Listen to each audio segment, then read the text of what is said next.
Esteemed Principal Dr. Khushvinder Kumar, respected resource person of the day, Dr. Ajita Deshmukh, Honorable Dr. Paramvir Singh, Convener, Indian Science Congress Association, Patiala Chapter, and worthy faculty members joining in from various colleges and institutes. A very good afternoon to all of you. I welcome you all to today's virtual meeting, which is being organized by Multani Mal Modi College, Patiala, in collaboration with Indian Science Congress Association, Patiala Chapter, to commemorate Teachers' Day. The topic for today's session is Teaching of Science in a Virtual Classroom. As all of us are aware as educationists and academicians, that the onset of the COVID-19 pandemic has redefined and remolded the role of teachers in the classroom. For teachers accustomed to teaching face-to-face in a classroom, the move into the virtual world presents new and interesting challenges. Virtual teaching is a very different instruction paradigm, especially if we take into account teaching core science subjects. It is our great privilege that we have among us Dr. Ajita Deshmukh, an ICT pedagogy integration specialist, who will enlighten us regarding this same. I also accord heartiest welcome to Dr. Paramvir Singh, Convener, Indian Science Congress Association, Patiala Chapter. It's his untiring efforts and mentorship that we are organizing this session today. No event can be successful without the vision and leadership of a dynamic leader. Principal of our college, Dr. Khushvinder Kumar, has always inspired and motivated us to organize such events. Now I call upon our esteemed principal to formally welcome the resource persons of it. Thank you very much, Dr. Bhanvi, and welcome Professor Ajita Deshmukh. Special thanks for accepting our invitation just at nick of hour. Though it was not very ethical to demand so, but I was overwhelmed. I express my gratitude to Indian Science Congress Association, Patiala Chapter. Firstly, because they thought of starting this lecture series on Teachers' Day. They started on 5th, and I think today, Dr. Paramvir, I think today is the last. And they opted to collaborate with some colleges, and each day they organized a lecture in collaboration with the college. I express my gratitude to Dr. Paramvir Singh and Indian Science Congress Association Patiala Chapter for choosing Modi College and giving this opportunity to organize today's lecture. Dr. Ajita Deshmukh will be introduced a little later, but the polite smile whenever her name is called, her specialization, because it was very difficult for me when a day, just yesterday, when I got this call from Dr. Paramvir, my ardent wish was to have a talk with a person who had practiced this virtual classroom for science teaching. Because I'm also from pedagogy, and during this pandemic period, a lot has been changed. And I also got a number of opportunities to interaction. During those interactions, I find that some of the basic things of education and pedagogy, which we think are just basic, perhaps the higher education teacher is not exposed to those things. And secondly, during this period, we were suddenly forced into a situation to switch over to the virtual classes. Though we had organized, almost every college organized a number of workshops for their teachers, and teachers are still struggling. Many have acquainted and expertise on it, but even still we say the expertise word is too difficult to claim for virtual classes. And when it came to the teaching of sciences and maths, then this, I think, complication increases a little. There are advantages also, and at the same time disadvantages also. So that is why I found Dr. Deshmukh as an appropriate person to reflect upon this topic. I'm really grateful. I called yesterday at 8 p.m. And I'm really grateful that she accepted my request to be with us and address our audience.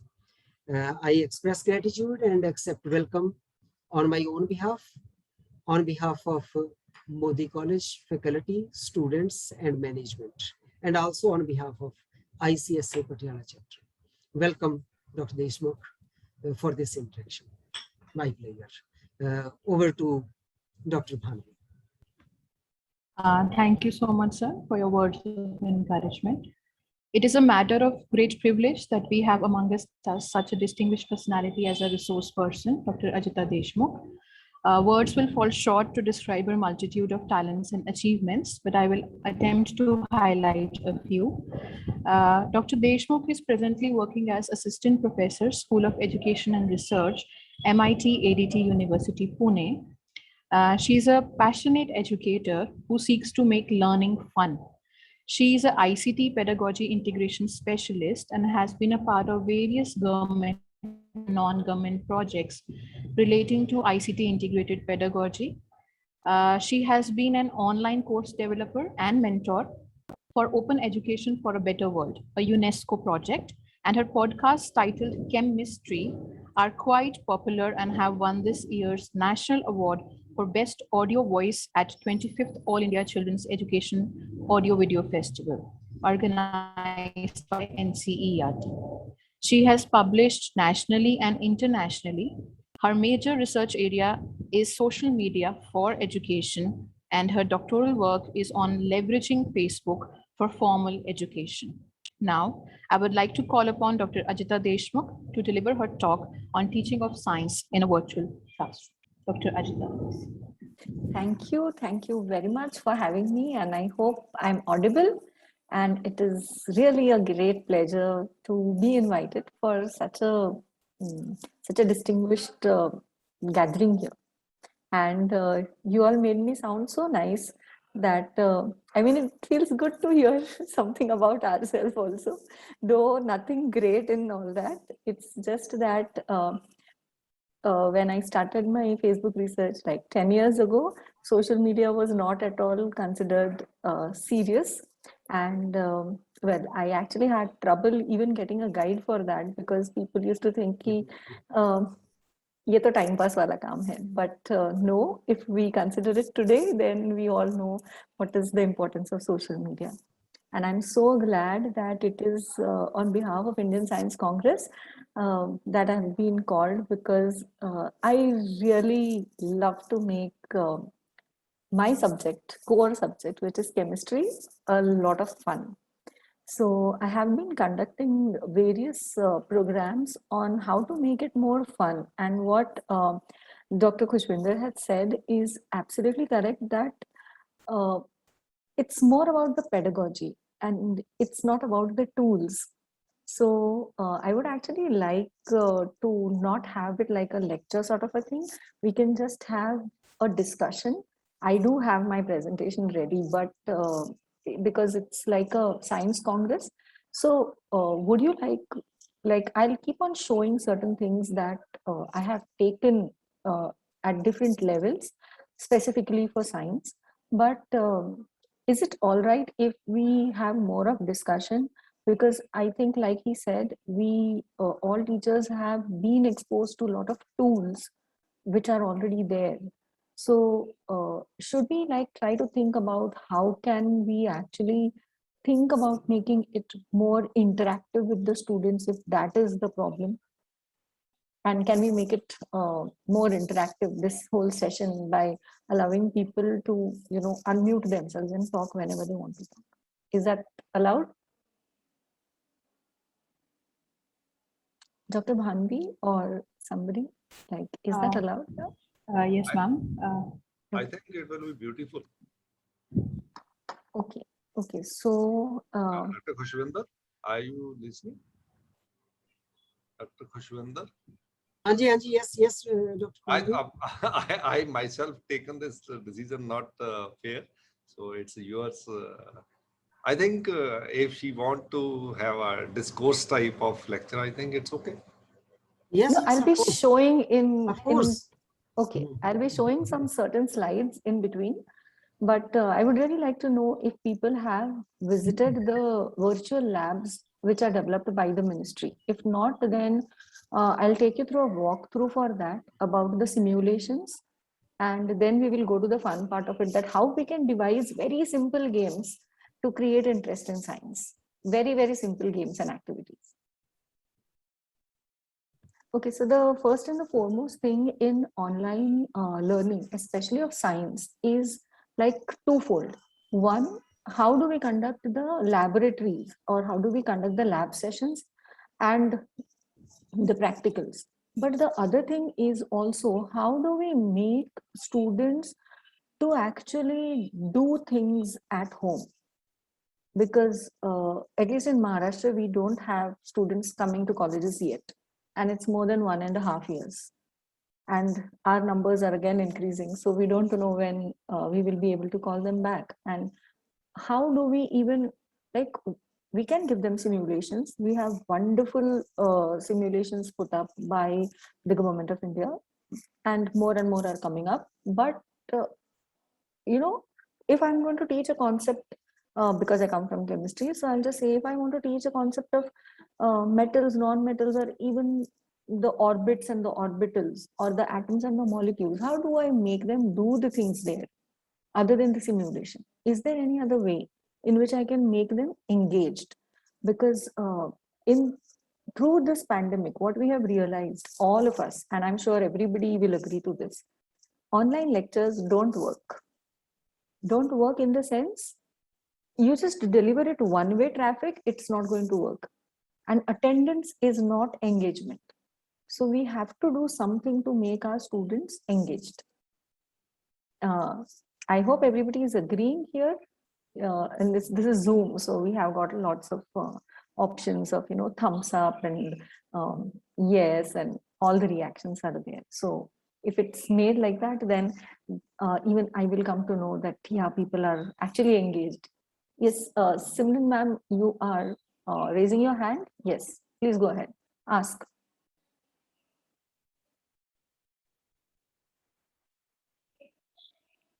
Yeah, I can see one hand raised.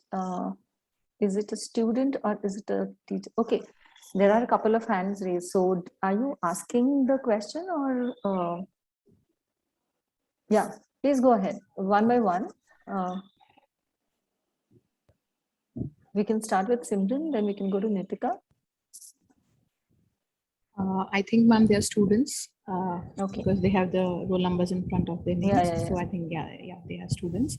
Okay. All right. So it doesn't matter if they are saying this as yes. Yeah, they're agreeing to you. Yeah, they're agreeing to it. Yes, fine. So then how do we keep all the students engaged? That is the first most important question in front of a science teacher. Now, can we devise games for this? Okay, so first, let me take you through the virtual labs. I'll just take you through a walkthrough what virtual labs we already have. Do we already, do the teachers use virtual labs there in Patiala or around in Punjab and all those who are attending?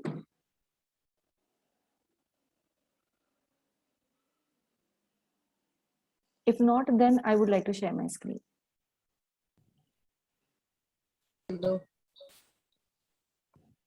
You don't use? Okay. Okay, so then can I share my screen, Dr. Bhanvi? That is,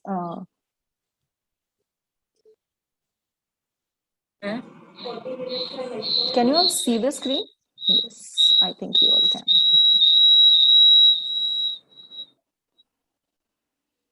Yes, ma'am. Yes. Screen is visible. Yes. Okay. So actually, the whole thing is that when we are going to plan the new semester in the online environment, we can't have only lectures, and we have to blend it. Like the content delivery, that is whatever we are choosing, we have to break it up into chunks, like what part will go as synchronous and what part will go as asynchronous. Now, when we say asynchronous, that means the students will be doing it at their pace, their own device time, because not everybody will have the devices, individual devices at home.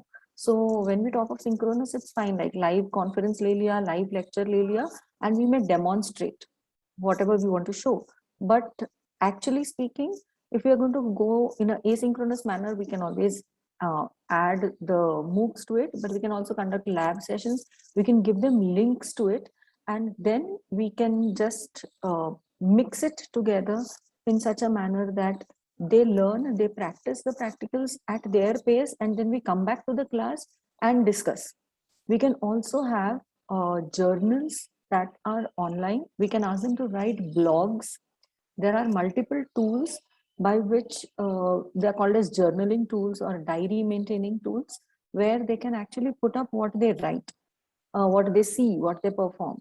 But the thing is here that the questions that we ask them to write will be a little bit different now. So what is that difference is what I'm not somebody great who's going to do this. I'll just try to give you a few things how the same thing that we have been teaching so far just has to be modified just a little bit to make it engaging. So the synchronous and the asynchronous, well, it goes into the blended mode now, where we are also teaching online, and the students are also doing the asynchronous activities also online. So this particular method where we don't meet face to face at all. I have heard that Punjab had started offline classes and that's great, but here we don't. So this type of a blended mode is called as enriched virtual, where everything goes in the virtual world. That is, I meet my students virtually only. We do the practicals virtually. They do it synchronously or asynchronously. Then they put it up. I check asynchronously. I give them back my feedback. This is a very highly personalized environment. So first and foremost, whenever we are doing this for sciences, it is really very important that we put the students also on the same page as with us. That what are we expecting them to do when we leave them for their asynchronous activity? It is not that we have left them. We have left them for a certain period, for a certain duration of time, and they are doing guided practicals. So for this guided practicals, we have multiple ways. I'll just like go through this very quickly because we would be liking like to go to the virtual labs, right? So these are the things that we can do. Like Dr. Khushvinder was saying, that it's about the pedagogy, right? So if it is going to be synchronous, if I'm going to have a live session like this, what is going to be the point if बच्चे अगर passive हैं तो उसका कोई मतलब नहीं है. अगर हम synchronous session ले तो if the students have to remain only listeners, then it is instruction and we can as well send them a video. हमारा खुद का record करके we can just send them a video. But if we are going to have a live session, then definitely उसमें discussion होना ही चाहिए. So what is the suggested thing is we give them our instruction wala videos first. Let them do, watch, observe. We give them certain points. कि अगले बार we are going to discuss this particular thing, and we give them those questions which will really make them think. Like if I'm going to teach computer science, my first question, if I'm going to like start teaching artificial intelligence ka chapter hai, and that is the topic that I'm going to teach, I would leave them with a question like come up with 5 examples that you see across yourself when you think of AI. And the last time that I took my session on AI, I just asked them the question that that was just 2 days ago. I had left them with a question. Just like half an hour before the class, I sent them a message saying that we are going to discuss this question. The question was, why do you think Alexa now has got Mr. Bachchan's voice? Why is it important for Alexa to have Mr. Bachchan's voice? It was already talking earlier also. So why Mr. Bachchan? And that actually prompted a lot of thinking, and we had a very good fruitful discussion later, because that is how we make artificial intelligence more human and we give a face to it.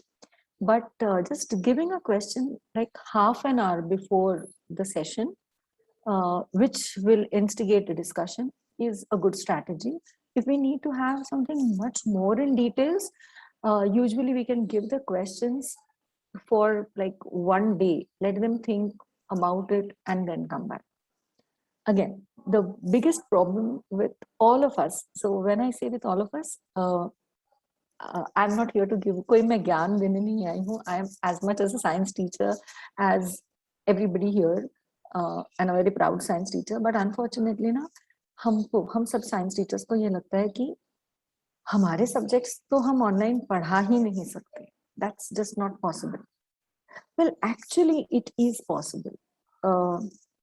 Not upskilling students. Yes, we can't do that. For that, the lab is going to be necessary. But we can reduce a lot of effort and a lot of chemicals, because like I said, I come from that background. So if I give my students a lot of simulation, are chemistry people here, then it would be easier for them to understand. And I think I'll take an example from school section so that उतना chemistry सबको आता है, right? अगर हम titration की बात करें, simple titration where you just have some acid and some base, and we are just going to use phenolphthalein and endpoint pink. That's it.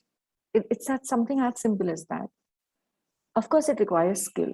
But now just imagine, like you and me, we all have been part of science when science was nothing online. It was like we used to go to college and we used to take pilot readings and then readings and so much. The college to which I came from, we had like 1200 students in class 12. And imagine now 1200 students using so many chemicals just going down the drain. But now if my students, when I think, what I think is I allow them to practice a lot on simulation first, so that if I were to take 5 readings, now I don't need them to take 5 readings.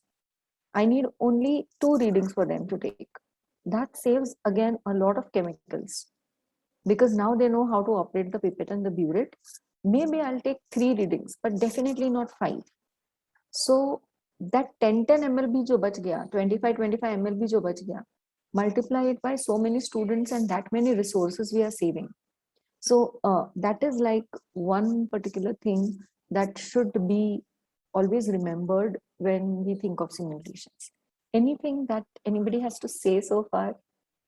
Well, my sessions are very interactive, and I'm like, I find it a little bit odd when nobody is talking. Anybody has to say anything so far?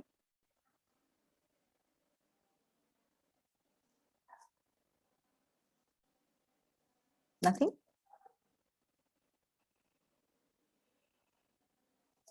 Okay.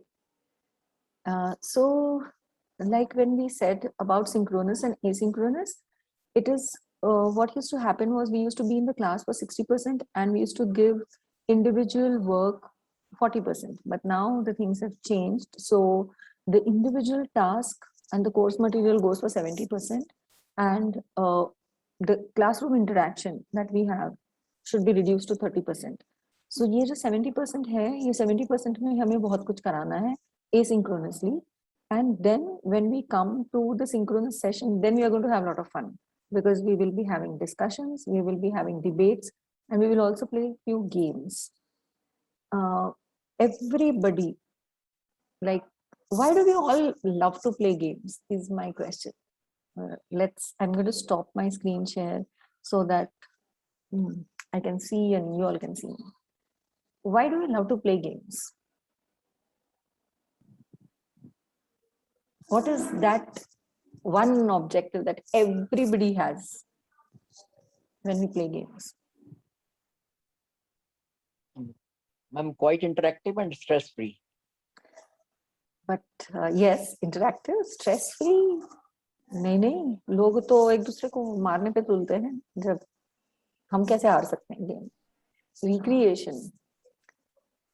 Okay. Anything else to have fun? Okay. Let me just read the chat. Okay. Any other thoughts? Why do we get so engaged in the games?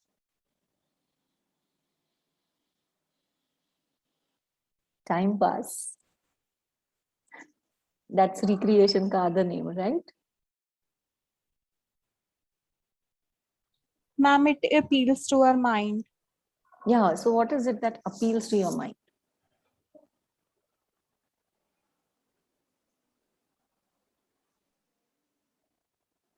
All right. So what I can see is people have given different answers. So what does it mean is for every person, there is an objective in the game. अगर मैं आपका कोई lecture ले रही हूँ तो हो सकता है कि मेरा ऑब्जेक्टिव है पढ़ाना, लेकिन स्टूडेंट का कोई ऑब्जेक्टिव है नहीं other than just to attend. Then my lecture is going to go flat. It is going to fall flat on face. But in a game, everybody will have some or the other objective. किसी को जीतना है, किसी को दूसरे को हराना है. दोनों में बहुत फर्क है, right? Somebody is like, I just want to win. I just want to win because I want to up my own score. But if I see that there is somebody else who I maybe idolize or maybe I don't vibe well with, my objective suddenly changes that whether I win or not, I want to defeat that person. So see the objective change. Some people like recreation, that is an objective for time pass, appeals to the mind because we are engaged. And like Rajiv sir said, it's very interactive. Now, what do we mean by interactive is we are actually inside the game. That is, we are interacting with all the elements, all the components of the game.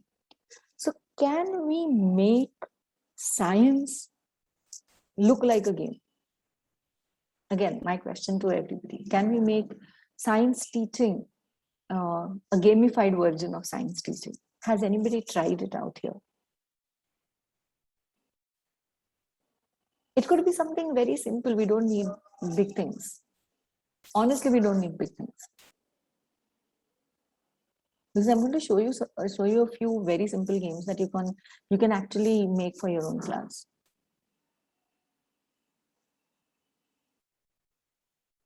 Experiencing what is happening in that game, yes, because you're experiencing. So this is what is science all about, right? Experiential learning, as we call it in terms of pedagogy. It's experiential. My experience of seeing a particular molecule or seeing a plant cell or an animal cell is going to be quite different than your experience of it. And we have to understand that it is the experience that stays with us and that helps to makes us learn.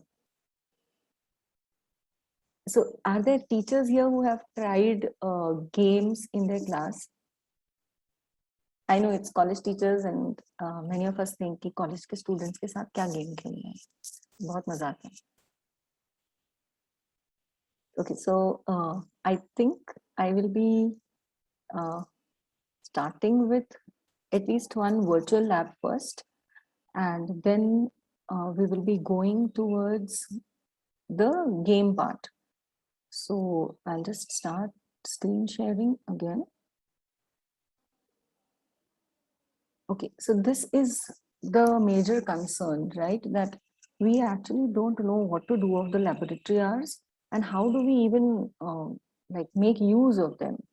So let us see, and anytime you all have used this or not have used this and would like to know more about it, please switch on your mics and just talk, because now I'm sharing the screen, so I won't be able to see the chat or neither your videos even if they are on.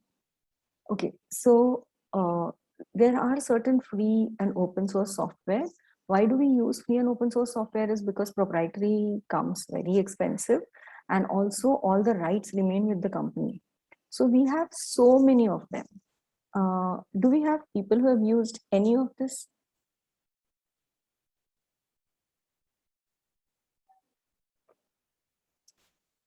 No? Okay. Let's see. I'm not even going into the details because then the fun part, I'll not have much time for the fun part, right? So yeah, we can adapt it to our own requirements. And the best part is we do have a lot of modularity in this, because of which we can upscale and we can downscale. So I can use the same virtual lab for maybe a first year students, and I can use the same for like the last year students as well. So we have so many of the proprietary softwares and their equivalent open source softwares. Okay, out of which Scilab is the one that many people are using for maths. And this list, I can send it across to you all, that's fine. And what about if I don't know a particular language, then how do I do that? So we have a whole plethora of spoken tutorials, which was taken up by the IIT Bombay and other IITs to offer multilingual courses. This was a part of NME-ICT, that is National Mission for Education through ICT, that is NME-ICT project, which offered anytime, any place, any device, therefore it is called as anywhere, anytime. Content is published under the Creative Commons. So you don't have to ask for anybody's permission to whether to use it or not. You just have to mention that I have used this particular software which was developed by somebody, or this particular simulation that has been used by somebody, that's all. And you can use it without any copyright restrictions. So the spoken tutorials are available at Spoken Tutorials IIT Bombay website. Yes, you'll be able to take them all. This is the link of spoken tutorials. So you can learn anything in any regional language there. So you want to develop, let us say, chemistry molecules. Yes, you can go ahead and download something called as Avogadro. The latest version of it will be there, and download Avogadro. You want to learn how to use Avogadro, go to spoken tutorials, download the spoken tutorials for Avogadro, learn it and use it. You and your students can then continue to make their own molecules, three-dimensional molecules like the JMOL and the JSMOL. So you can explore and you can bring in experiential learning rather than just the PowerPoint presentation. Okay, yeah, and I'm using a PowerPoint presentation, but I will tell you, this is one of the most boring things that can ever be there. So this is how the spoken tutorials website looks like.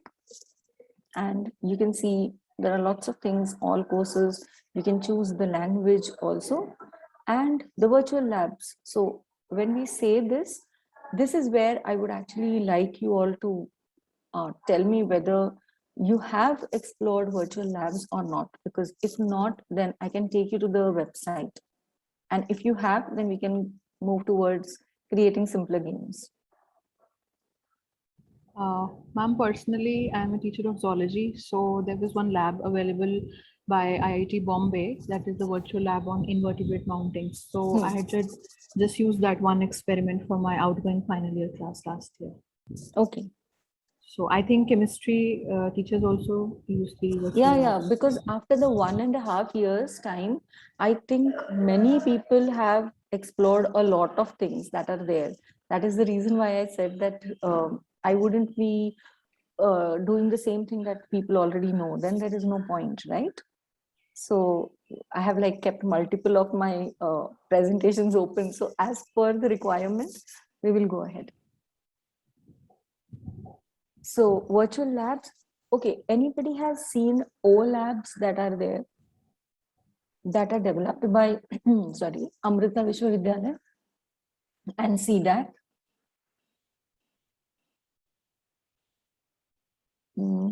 Have you all explored those?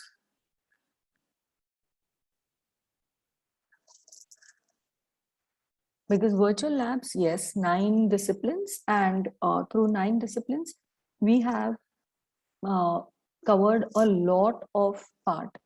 But of course, the UGC CEC also has got their own the labs that are coming for the UGC part?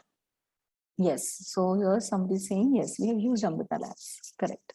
So since this lab thing is already taken care of, could you share with me what are the difficulties that you are encountering while using these labs? Not as in you don't get the topic or something. You have got the topics, your students have conducted the practicals, you have done the simulation. I'm quite sure it's Science Congress session, so people must have seen the FET experiments also.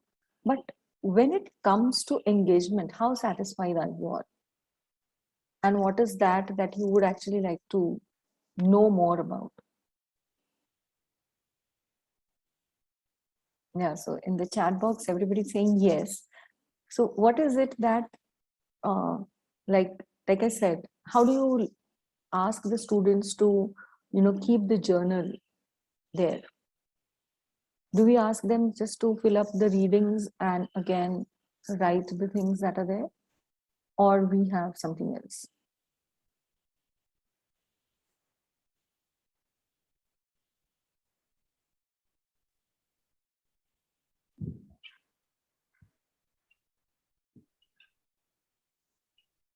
Yeah, I think anybody? the students, basically the procedural knowledge they get acquainted with, but the end result uh, that the tangible end result that we have in a non-virtual lab, I think students miss that.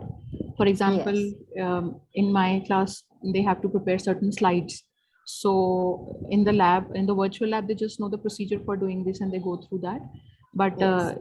so no tangible end product, they don't have. Okay. So can we take the same example and can we discuss how can we have activities that the students can do at home? Okay, so I'm assuming that the topic that you have, I mean, the subject is biology related, Yeah, botany or biology. zoo, right? Zoology, yes. Yeah. So the tangible outcome that Bhanvi ma'am is talking about, definitely yes, that's going to be like a real challenge as such, because the example that she gave, that how do I make my students make slides? Slides also they can make because the slides will be available, but who's going to have the microscope? Probably that is one of like the hurdle that is there. Okay, so anybody here aware? I mean, I'm quite sure that you are, but that's the way we usually ask. So very sorry. It has. Please don't think that I mean to say that you don't know it. Okay, the fold scope. It's a paper microscope, and it's very. It becomes like it just folds into a simple paper type of a thing. It will just get folded into like something as small as, I'll just show you how small it is. It's only as small as this much, and it's like an origami folding, and it's called as foldoscope. That is used to very easily. It gives a very good magnification, and it's quite inexpensive also. For all pollen grains, all sorts of fungus and um, algae, also the onion peel, the plant cell, some bacteria also.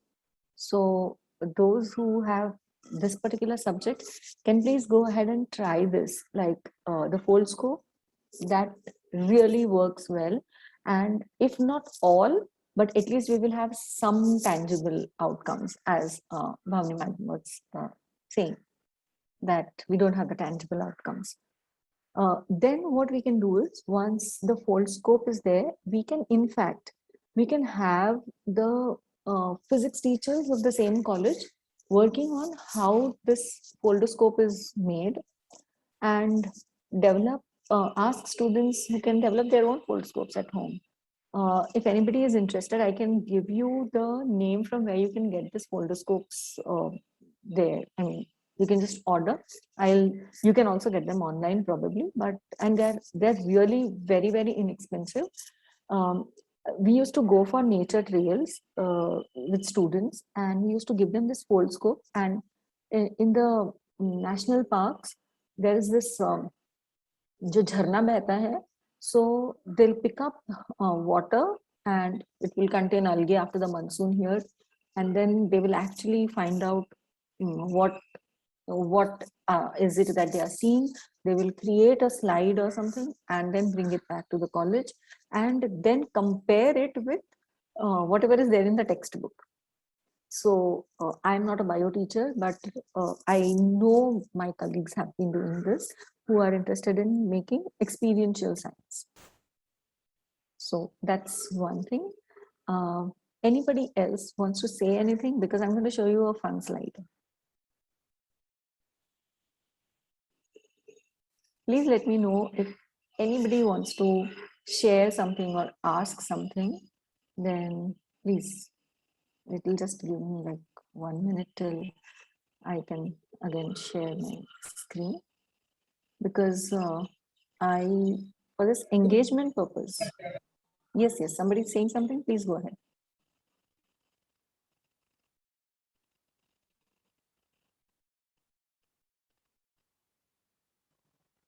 Okay.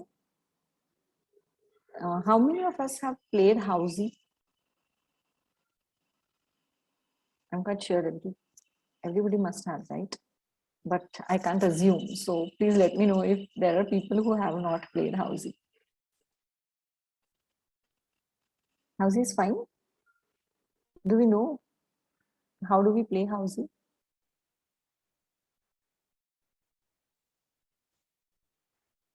So there is a grid. Tambola also it is called at some places. So you call out numbers and then you just put a dot on those numbers, and then numbers सारे होने चाहिए in either in one line or four corners or diagonal or whatever. So what I did with one of the batch was this.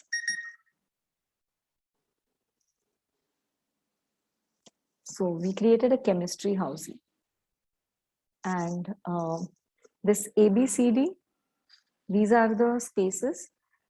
We told them to download this. Okay, we sent it out as a PDF, and we gave them a list of elements which were there, and asked them to write it randomly. So everybody has got a different ticket, different housey ticket. And then we had created, what do we say, like clues. And I and my colleague, you can see her name, she's the head of the department, Juliet. What we did was, we used to like, जैसे अभी synchronous चल रहा है, exactly, we had a synchronous session. And one by one, we picked up the chits and we called out the clue that was written there. So once the clue was written, we only said the clue, and the students then punched as per unke ticket pe wo element kahan par hai.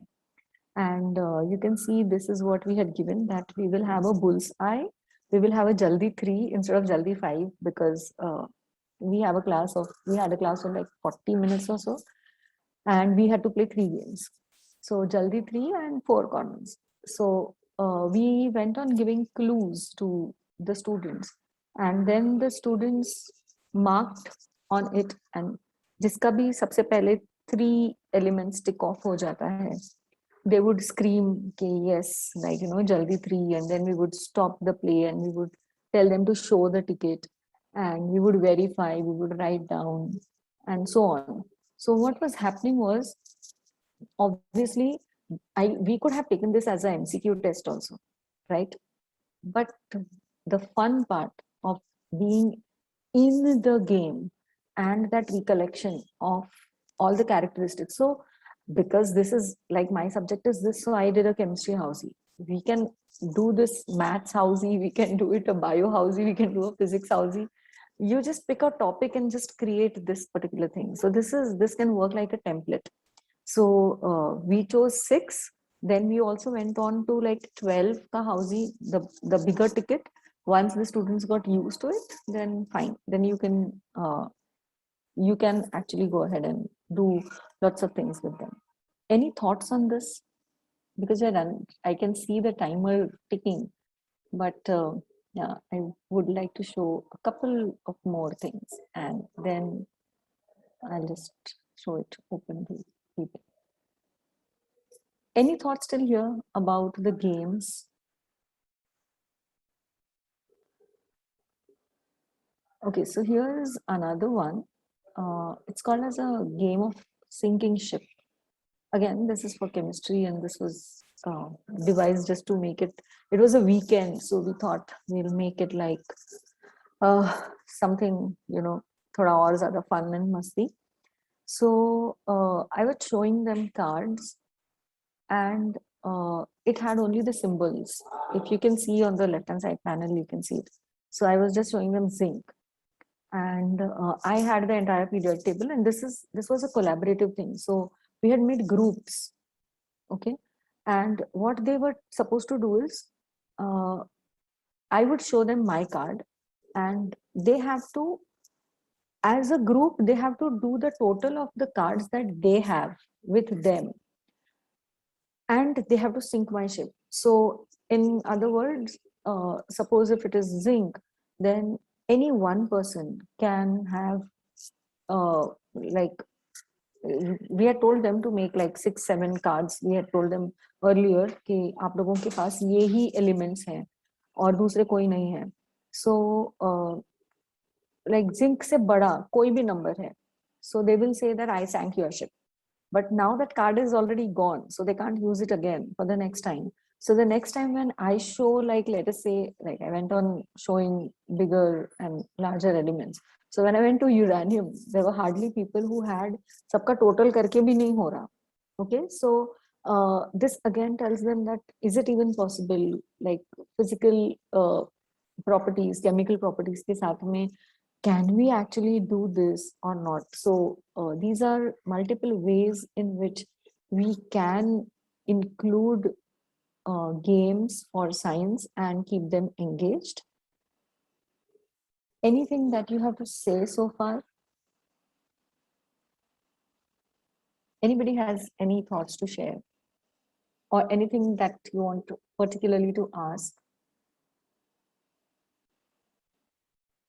It would be better if we actually get to know, have you tried games or would you like to try certain games or not?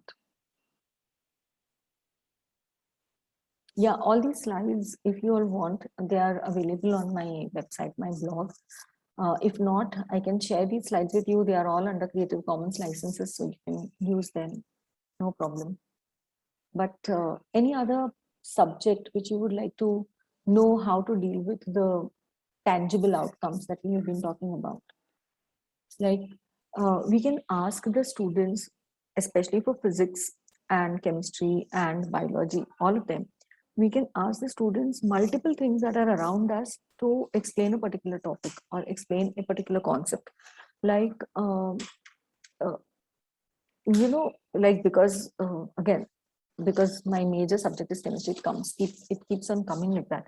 But I can ask students that if I'm going to teach physics, I need not actually keep on proving the derivation over and over again. I can ask them to apply the derivation in their normal life. Like for example, if I'm going to teach them the calculation of work. So I'm just, because we are running short of time, if I'm going to take up the concept of work in terms of cos theta, sin theta, how does, how is the work going to be calculated in that apna triangle with the theta on, that's the simplest one. I can actually ask the students to take a suitcase which has got 2 wheels on it, and then ask them to pull it, stretch it across a particular flat surface, and then ask them to lay it flat and again pull it, and then calculate the effort, and ask them to note down things, that what was the thing that you felt when you were pushing or pulling the thing when the suitcase was lying flat, and you pull it, then what is the work done, and when we have like, if this is the suitcase, if I'm going to push it like this or pull it like this, definitely the work done is more because of the surface area. But if I do this and pull, then how is it going to change? So this is how you actually bring science straight to their own, that what they can experience. Also, last time when I was taking a similar workshop for school teachers, that is a little bit more problematic because they just don't seem to like, we have to let go of the textbook basically. So if I'm going to teach electrostatics, it was during the pandemic. So we'll ask balloon, we'll ask this. And I was like, no, no, no, we can't go out because it was so severe in Maharashtra. So we can't go out. Then how, without the balloon, how are you going to show electrostatic forces? Uh, that those normal examples that are there in the textbook, those woolen rods, I mean, the wool and all. I said, well, it's summer, it's Maharashtra, it is not even that cold. How are you even going to have electrostatic, and who's going to wear a woolen cloth in the month of May? Nobody. So give me another example, give me another example. Then finally I asked them, why not like comb everybody has got, and we are not going to do that shreds of paper wala thing because again, we don't want to, I mean, that was 2020. So we did not know what's going to cause and how long it was going to go. So we don't want to waste paper. So if you like comb your hair often, and then you just have a very slight trickle of water coming through the tap, and you bring it close, then the tap water ka stream jo hai, that will also go, is also going to deflect. So that is how we have to ask the, I mean, we have to keep on thinking about, ki, okay, can I do this? What can this particular thing be helped for? I mean, I know I'm going very fast, but when we cut the cucumbers for the salads or the tomatoes for the salads, I just for the first year physics teachers, I asked them that ask the your students to note how are you going to keep your knife, what angle is it going to make, and just see what is the pressure applied and what is the work done.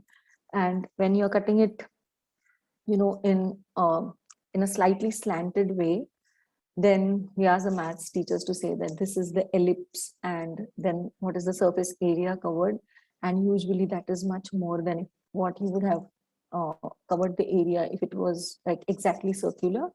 And that's how you make a plate appear full by using less of the vegetable. And that's the trick that is used in most of the wedding buffets that you attend, where you see beautifully slanted slices. That just makes you feel that you have taken a lot, and actually you're not using that much of vegetables. So that's how you can use your maths and physics, even in something as simple as cutting of vegetables and making them like do something tangible. So it's, yeah, I have overshot the time as per what was given to me. And yeah, any questions and any thoughts, I'll be glad to.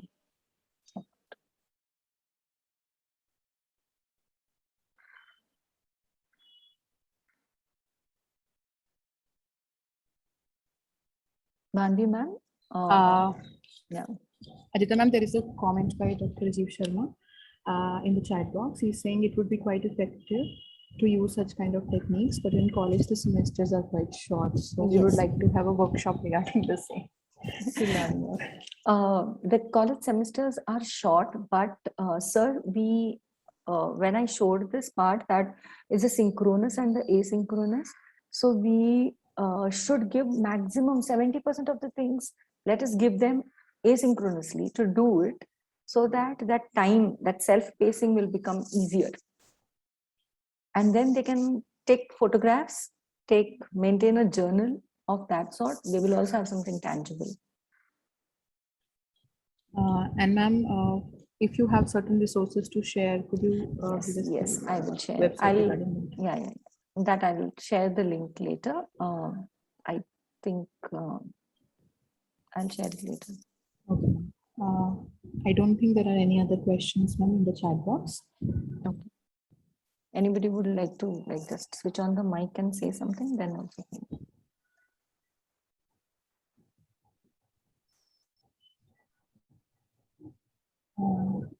There are certain thumbs up coming, ma'am, and we will really quite appreciate.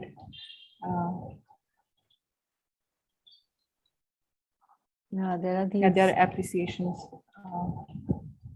for you, Dr. Ajita, regarding this interactive lecture today. Yeah, just can I have 1 more minute?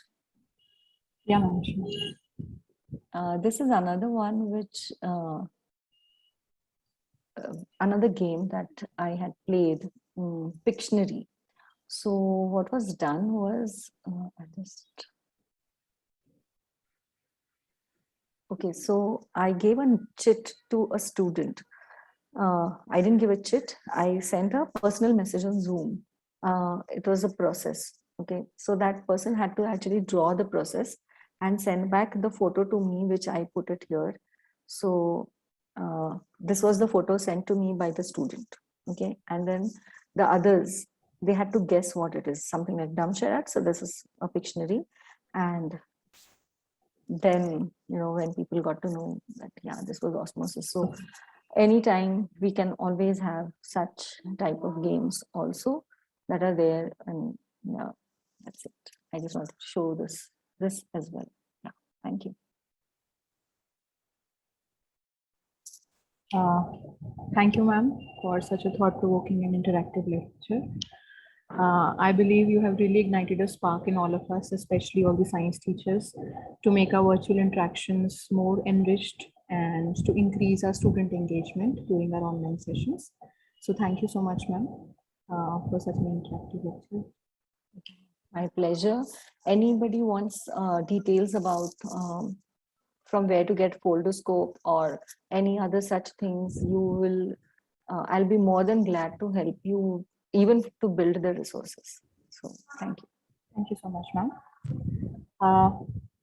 Today's fruitful session has been made possible due to the resolute efforts by Dr. Paramvir Singh, who is the convener of Indian Science Congress Association, Patiala Chapter. He is professor in the Department of Sports Sciences, Punjab University, Patiala, and has expertise in exercise physiology, biomechanic techniques, and fitness softwares. And he has given talks in various international and national conferences and symposia, and has published many research papers in international and national journals of repute. Additionally, and more importantly, he's the coordinator of NSS, Punjabi University, Patiala, and all the units of NSS of affiliated colleges are working under his able supervision and guidance. Now I call upon Dr. Paramvir Singh to deliver his presidential remarks. Am I audible? Yes, sir. You're audible. Respected Professor Khushvinder, Principal Modi College, who has made it possible for all of us to listen such a wonderful lecture by Dr. Ajita Deshmukh. It's a matter of great pleasure, ma'am, that you have given such a humble lecture. Why I'm saying humble lecture? Because you are speaking so politely and giving it to all of us as if we are the students of yours. And simultaneously, no doubt in it, every teacher is a student also. And this lecture, I need to be addressed more promptly, because the reason behind is COVID-19 conditions has shaken the world very drastically, and specifically for the students, because we are facing number of problems in our society. Somewhere some advertisements are coming and they are saying that if you are pass out of this and that year, you need not to apply. So such type of things are going to happen. So during this time, how to teach the science students in a virtual classroom, I think Dr. Ajita has given a full address on that, and also some resources, and also some efforts of the governance to provide the things on this. But unfortunate is that our remote sensing is very poor still day. Our students are not getting properly all facilities and all that. And during the depth of these conditions, how can we assume that this virtual classroom will be effective with our students? No doubt, technology had made tremendously good sort of efforts to make all the things possible. But I think likely was that there is no replacement to a real teacher.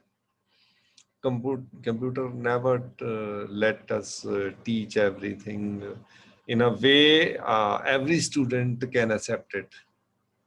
This is my one assumption. Secondly, uh,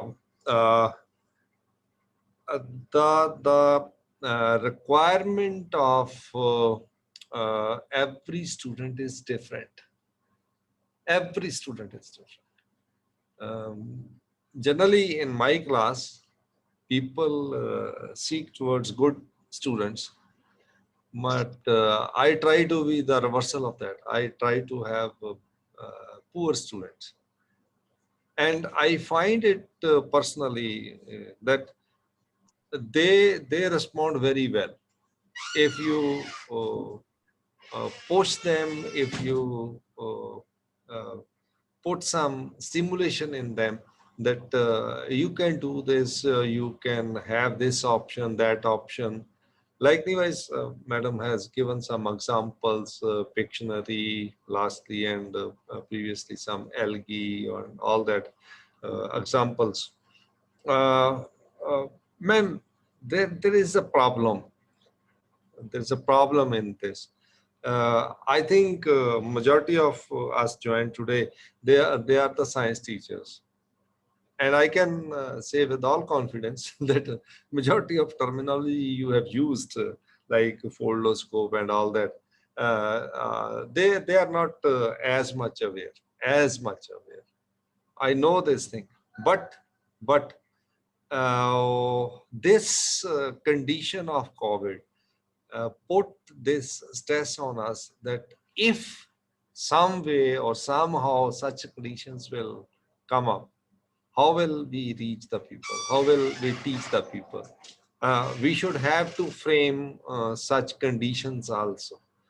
COVID is not over till, and there is another problem being, I think, if not possibly get rid of it, Nipah virus is with the Kerala state. And today I am watching that site that there the chain reaction is going very fast over there. And even 3 of the medico people who are in the PPT kits, they are got infected from Nipah, and the fatality of this virus is very drastic. It is between 50 to 75%. The mortality rate is much higher as compared to COVID. So this is wonderful from viewpoint of Dr. Ajita Deshmukh, that possibly we should have to look after some ways that how we get able to do this or that by technology measures. But still, there's a question that how to get succeeded with this direction. So, Madam, I'm thankful to you that you have given wonderful things to us. If not to all of people are not agree with me, but I got number of things from your lecture, especially this effort from governance, and that they are putting some efforts to get some good classroom setups within all the school, college, and university premises. And simultaneously, one word is being very beautifully used by Madam Dr. Ajita. That is a distinction between attendance and engagement. Uh, this is wonderfully an achievement if possibly we got our students being engaged rather than being attending the lectures. And that is the beauty of lecture. So I can say with all confidence that the technology partners, the other teachers, and specifically the word being used by Dr. Khushvinder, because this word I usually talk with Dr. Khushvinder that in teaching practice, we have been least bother about the pedagogy. Nobody like to even hear this word. What is this pedagogy? How to? But people from education background, they have the all stakes with this word, and this is a beautiful word, and might be addressed properly in all subject issues. Either it's a science, it is a social science, it is language, whatever. Pedagogy is a great word, and it should be propagated properly with the education community. And with this effort from Indian Science Congress Association, just on the day before Teacher Day, I think of this thing that why not to have 3-4 days series of lectures on teaching of science in virtual classroom. And we started with the a great person from UIET, Punjab University, Chandigarh, Mr. Goswami, who has delivered a wonderful talk on this MIN educationist and the question on science teaching in a virtual classroom. Then afterwards, we have a wonderful lecture by a IIT teacher, Mr. Goel from IIT Ropar, who has delivered a wonderful talk on agricultural sciences to be debated in a virtual classroom. And I think in that he has also put some effort to how we put some AI content in that classroom, and that gives us a wonderful chances that we deliver the things in actual. So I think we all teachers must put our efforts to seek certain possibilities in this direction, because I remember the words by the lady who has been named by our society as a bad lady from China, from Wuhan, that I didn't remember the real name of that lady. But we have given the name as a bad woman who had worked very hardly on the bats and viruses and probable diseases. She has given one statement a year back that this is just one trial of COVID-19. There is a huge number of viruses coming afterwards, because I am sorry to say this word, we science people are doing very nonsense experiments with the nature, and that should be avoided. This is not in favor of nature, this is not favor of humanity.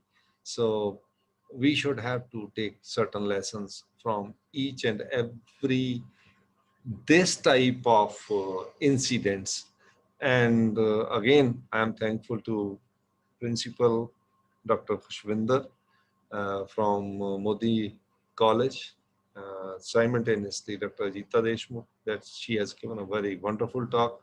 I just given my views on this, that in actual today, if we are thinking of this thing, it is not as easy to deliver science properly in the virtual classroom, but we will try very hard in future also, so that if we come encounter with such type of things, then we possibly get rid of this, and we will deliver the things to our students very successfully. Thank you very much. Thank you so much, sir, for your motivating and inspiring words. Now I would like to invite Dr. Ashwini Kumar Sharma, who is the Dean Life Sciences of Multani Mal Modi College, Patiala, to deliver a formal vote of thanks. Am I audible? Yes, sir. Thank you, ma'am. Very good afternoon to you all. I take this opportunity to thank our eminent speaker of today, Dr. Ajita Deshmukh, Assistant Professor, School of Education and Research, MIT-ADT, University Pune, for delivering a thought-provoking talk on teaching of science in a virtual classroom. I extend our gratitude to Dr. Paramvir Singh, Convener, ISCA Patiala Chapter, for his effort in organizing this program. I'm highly thankful to our respected Principal, Dr. Khushvinder Kumar, for his constant guidance and encouragement in all our efforts. I owe special thanks to the member of the organizing committee and Dr. Kuldeep Kumar for their contribution. I would like to thank all my colleagues for their active participation in this informative session. Thank you all. Thank you so much, sir. Thank you, Ajita ma'am. Thank you so much, Manvi. Thank you so much, Dr. Deshmukh.